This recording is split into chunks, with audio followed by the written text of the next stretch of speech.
राधे राधे। मेरे गुरुवर भोलेनाथ के चरणों में मेरा साष्टांग दंडवत प्रणाम है। आज का विषय है परमार्थ के साधन।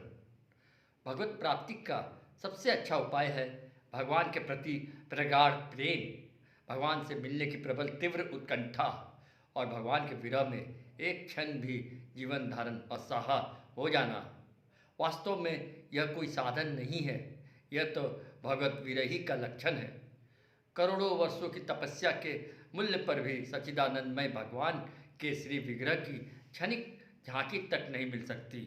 कोई भी पुण्य, जप, तप, दान अथवा यज्ञ ऐसा नहीं है जो भगवान को दर्शन देने के लिए विवश कर सके। भगवान का दर्शन तो भगवान की कृपा से ही होता है। सोई जानई ये ही देहु जनाई।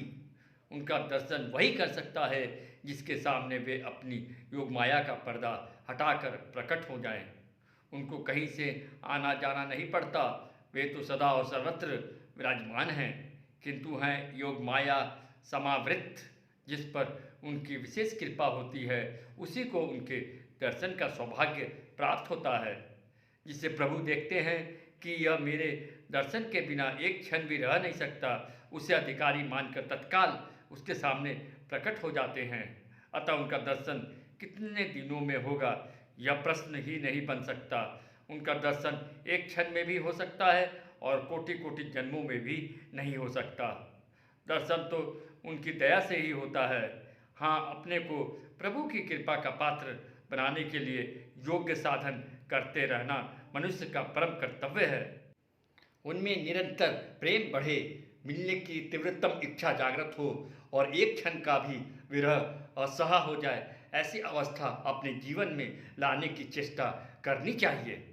अभी आपकी अवस्था नहीं है, घर पर पूर्ण रूप से भजन नहीं हो पाता, इसलिए आप घर से निकलकर वृंदावन में रहकर भजन करना चाहते हैं।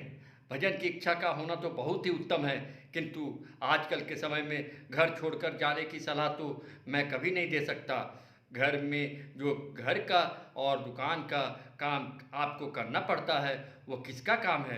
क्या उसे आप भगवान का काम नहीं समझते? क्या वो संसार का काम है? ऐसी भूल न कीजिए।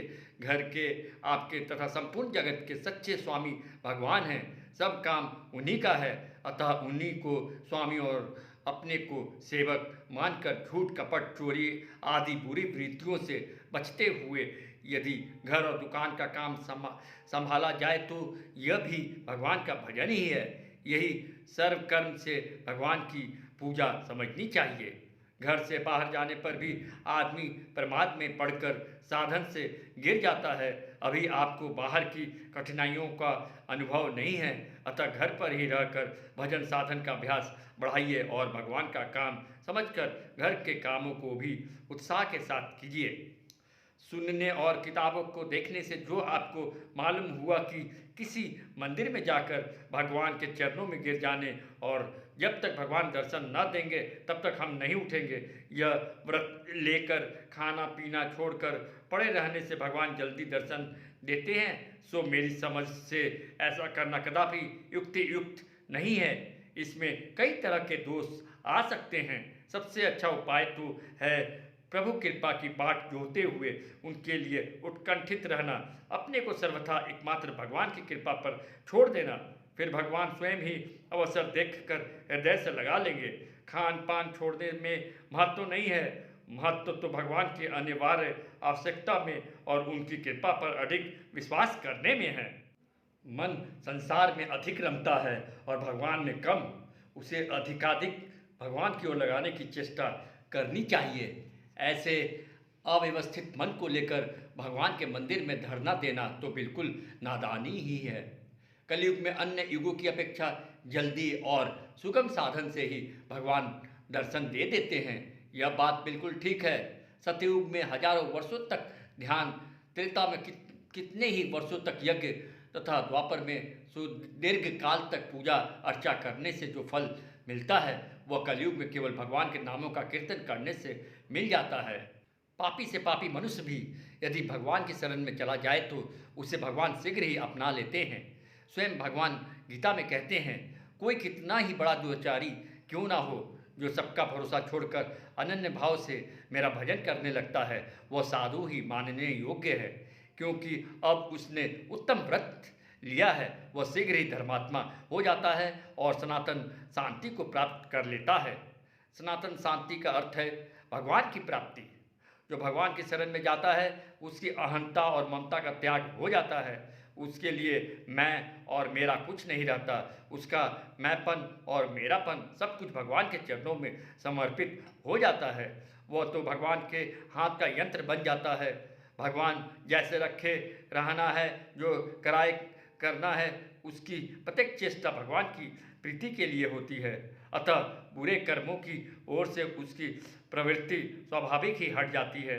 उसे तो वे ही कर्म भाते हैं जिनसे भगवान को प्रसन्नता हो। सुख हो या दुख, उसे भगवान का प्रसाद मानकर वह सहर्ष सिरोधार्य करता है। उसे अपने लिए कोई चिंता नहीं होती है। वह तो अपने को भगवान की छत्र छाया में डालकर पूर्णतः निश्चिंत एवं निर्भय हो जाता है। उसे अपने मन का भान ही नहीं रहता। उसके मन, प्राण, शरीर, अंतःकरण सबके लक्ष्य एक भगवान ही होते हैं। वह उन्हीं को देखता है, उन्हीं की बातें सुनता और उन्हीं का निरंतर चिंतन करता हुआ मस्त रहता है।